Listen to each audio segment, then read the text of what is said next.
Kim Jong-un ready to send army of up to 500,000 women soldiers to the front line. That'll probably be celebrated by feminists across the world if war with the US erupts. North Korean leader Kim Jong-un is ready to send up to 500,000 women soldiers to the front line if the war with the US breaks out, according to defectors' estimates. Battalions of female soldiers took part in the nation's biggest ever live firing exercise to mark the 85th anniversary of the military's creation this week. Of course, they keep saying whenever there's an anniversary of the military or of the founder of the country that that is going to mark the 6th nuclear test that will then lead to a US military strike on North Korea. It hasn't happened yet, and that can only be a good thing as we seek to de-escalate these tensions in the region. Battle of Berkeley yesterday, which didn't actually happen because the Antifa chicken-necked cowards didn't show up, and the rally was peaceful. Imagine my shock. They don't show up and it's actually peaceful. Some kind of coincidence there. So we're going to talk about that. We're going to talk about Bill Nye again with his social justice hysteria with his Netflix special right now. There's actually a clip from his 1996 show, which I saw earlier today, where he was talking about how there's an XX chromosome and an XY chromosome. There aren't more than 2 genders, which is interesting given what he's saying now. But we've got Leanne McAdoo in studio. Leanne, let's talk about Berkeley. Mario Savio. And there actually there's a monument in Berkeley dedicated to him, which says, quote, "The most beautiful thing in the world is free speech." The people at Berkeley now don't seem very dedicated to that idea, do they? Right, exactly. And I've actually got a clip. If we can get it ready, I would love to just remind people where this this fight to honor free speech on campus, where it all began. Just kind of giving you a little history. These students were actually fighting against their super conservative administration, demanding that they bring in more liberal speakers. And that was at a time when they would shut down, you know, they say, this is the campus, you don't have free speech rights here, you don't have free access to the First Amendment. So these students were like physically fighting and getting violent to bring liberal speakers onto their campus. And now, of course, we can see the exact inverse is going on. But let's take a little, you know, walk through history there with this very famous speech on the Sproul Hall steps. And so we can see these are the same sort of activists now who have gone on to become these liberal professors who are still kind of pumping out this, you know, throw yourself against the machine, tell it it won't work if we'll throw ourselves against the levers, and we're not your product, you can't buy us. So very powerful, but it's interesting to see how it's completely now flipped, and that they are using that same power to silence any conservative voices on campus. Well, it's like Bill Maher said, it was the cradle of free speech. Now it's the cradle for crybabies. But we have the perfect antidote, and you're wearing it right now. Yes, I'm one of your groupies here with the conservatism is the new counterculture, and that's exactly it, because we can see, you know, how things have completely flipped over to now we have students actually throwing themselves against the machine there at Berkeley, and these are your alt-right people. We've got, you know, Baked Alaska coming up. Lauren Southern there yesterday made some very good points when she was on the live stream with us.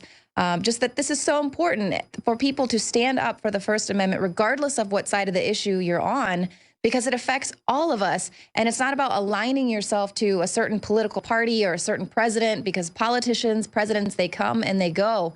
But our fundamental rights, we have to preserve them. The government is not going to protect them for us. So just like we see decades ago where the liberal students are having to fight to be heard and fight to have access to free speech.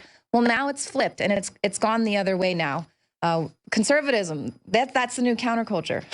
Well, when they basically control everything, entertainment, media, Hollywood, music industry, what else could be the counterculture? You can't be the dominant culture and the counterculture. It just doesn't work. Yet they're so afraid of losing that control that T-shirt, that image, that slogan triggers them like nothing before. So get it now, InfoWarsStore.com. Seamless transition. And it is very soft. I really do like the good quality. Very nice soft fibers in this T-shirt. And it's limited edition. It's only going to be around for so much longer because it's a limited run. It is high quality. Conservatism is the new counterculture T-shirt, available at InfoWarsStore.com for a limited time. Berkeley, they're teaming up with Bill Ayers. now, Leanne, which is Yes. interesting, given that he's a convicted domestic terrorist, some kind of connection there. Well, that should explain everything to you. So there was a guest actually on Tucker Carlson basically making the case that they have the right to resist right-wing provocateurs from coming to campus. They have the right to do this, and they can make these militant threats in order to shut this down. Meanwhile, they're working with violent domestic terrorist Bill Ayers. He's now officially linked to Antifa through his group Refuse Fascism. And of course, he's famous for the Weather Underground domestic terror organization that he helped found. They bombed the Pentagon, and it's just like, that's fine. Those type of liberal provocateurs, that's completely fine. And isn't it interesting, too, how just a year or so ago, the buzzword was anti-government. And it was all about, you know, demonizing these anti-government folks. But now it's super cool and trendy to be anti-government. You must resist. Well, it's amazing, isn't it? You look at Black Lives Matter, and it's the same situation.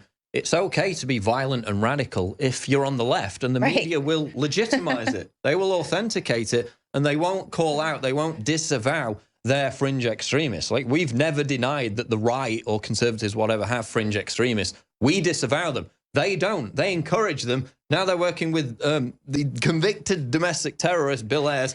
They're pepper spraying people. They're punching them in the face. They're stabbing people. It continues to happen, but we're going to talk about it later. They basically failed to show up yesterday, Leanne, right? We were all here expecting these massive riots, and virtually nothing happened. Right. Well, it appears as if the cops were there in riot gear. They were prepared. They obviously were not given the stand-down order. Could it be because there was a lot of speculation regarding the mayor's ties to By Any Means Necessary? You know, he liked this group publicly on his Facebook. What's the deal there? So then it appears as if the police were told, you know what, do what you got to do, try to keep the peace. But it's interesting that we see these little militant arms of these activist groups being allowed to make these militant threats, to threaten GOP marchers, for instance, in Portland, where they were having to cancel that Rose Parade that had gone 67 years they had been in that parade, had to cancel it because of anti-fascist threats that were made.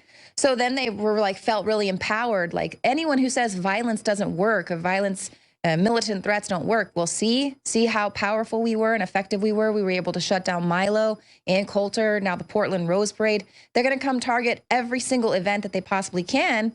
And the left is going, and the establishment, our representatives are going to coddle them and encourage them, because they have plans to move this country more progressive to the left as far as they possibly can. So they want to tear down the fabric of what this society, of what America was founded on, so that they can rebuild it in a really regressive way.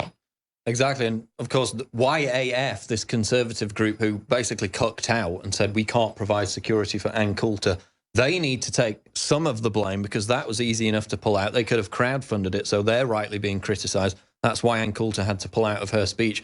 Gavin McInnes actually gave her speech in his words, or he read out her speech. We might get to that clip later on. Other news, though, Leanne, you wanted to talk about Bill Nye, right?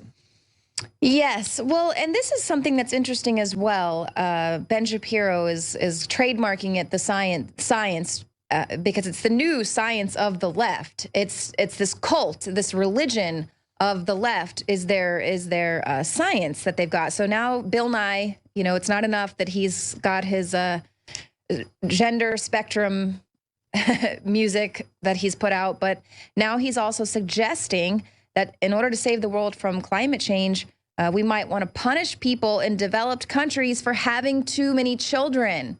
Even though we're basically having no children at this right. point. It's falling off a cliff. It's a demographic suicide. Right. That's why they're having to import so many people from other countries to help revitalize certain areas, because there's just the birth rate is down in Western countries. And they're basically like, oh, people in Nigeria, they hardly emit any carbon dioxide. Yeah, because they've got no standard of living. They've got no quality of life. They want everybody dragged down to that level, rather than allowing Africa to develop, you know, getting these clean technologies in there. They just want to drag us all down to that level. But of course, the same situation isn't going to be applied to them. They're still going to be in their ivory tower, right?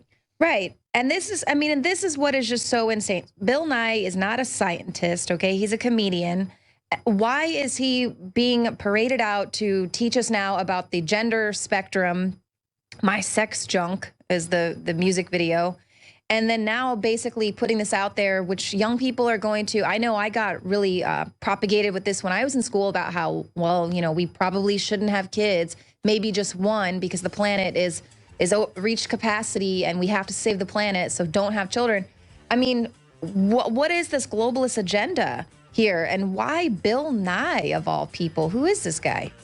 It's amazing, of course, now he says there's a gender spectrum. Back in '96, he came out with a video saying there were only 2 genders, which is scientific, but now he's no longer scientific, yet he still calls himself the science guy. We'll be back. Alex Jones Show live, InfoWars.